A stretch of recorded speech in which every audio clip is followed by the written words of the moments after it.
Which expression is equivalent to the quantity 5x minus 2y plus 8 minus the quantity 3x plus 4y minus 9 plus 3? Notice I added the quantity in front of this right here. This negative sign right here, in a sense, has to go to all three of those. So I'm going to rewrite this. Notice I changed kept the 5x minus 2y the same, and then I made the negative, positive 3x became a negative 3x, the positive 4y became a negative 4y, and the negative 9 became a positive 9. Now I can add the things that are alike. Notice I color coordinated. I can put the x's together. And 5x minus 3x, that's a negative 3x, is a 2x. I can put the two y's together. Thus they're in blue. Negative 2y minus 4y. They're both negative, so I'm going to get deeper in debt, as I like to say. You owe $2 and you borrow 4 more, so I owe 6 minus 6y. And I have 8 plus 9, which is 17, plus 3, which is 20. All right? Now that's how we can do it. Or you can use a calculator, the inspires that we have. But if you do it, you have to remember to type in the number 3, hit the control variable key. That's a store key, really. And I want to store it in the x value, and then I hit enter. And then I'm also going to do the same for the number 4. I'm going to put a 4 in, control variable. This time it's going to be y, and hit enter. And then I can go type the problem in exactly as it's written, and it tells me it equals 2. Now here's the nice thing on a multiple choice test, which it will be. You can then go to all the choices.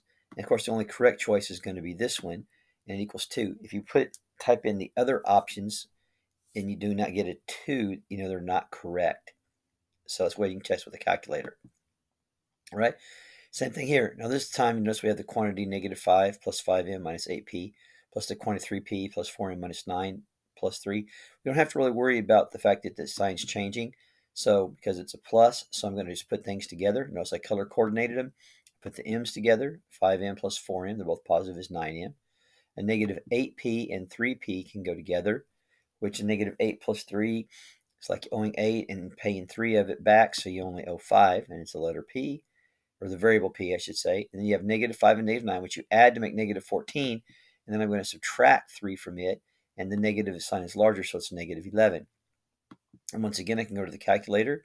This time I'm going to pick a different number like 5, control, store it in the variable, enter in m, enter, and I'm going to also do one for p. Now I like to not use the same numbers over and over in case I have those letters later in the problems. I can still have to re-enter it. And then I type this in exactly as it's written. It tells me it's 4. And if I type those numbers in there that I have for multiple choice questions, remember, there's no multiple choice on this one, so I'm just checking my answer. And I can see my answer checked out to be a 4 also, so I know it's correct. All right. And one last one like this here. Which expression is equivalent to? Well, notice here I'm just going to color them up. Or you could circle them and things. If I put the 4x and minus 6x together, which is a negative 2x, I'm going to put the 3y and the minus 7y together, which are opposites. So I'm going to subtract, and negative 7 is bigger, so it's negative 4y. Then I have that 3 left over. And once again, you can test this with the calculator if you want. I already have x and y entered. I don't really have to do it again. But in case you haven't, those are the steps you enter into the calculator. And now I can add these together, just type it in exactly as it is. It says equals negative 19. Then I can look at my multiple choice answers and find the one that makes also a negative 19 to get the correct answer. That's how you can simplify expressions without a calculator and with.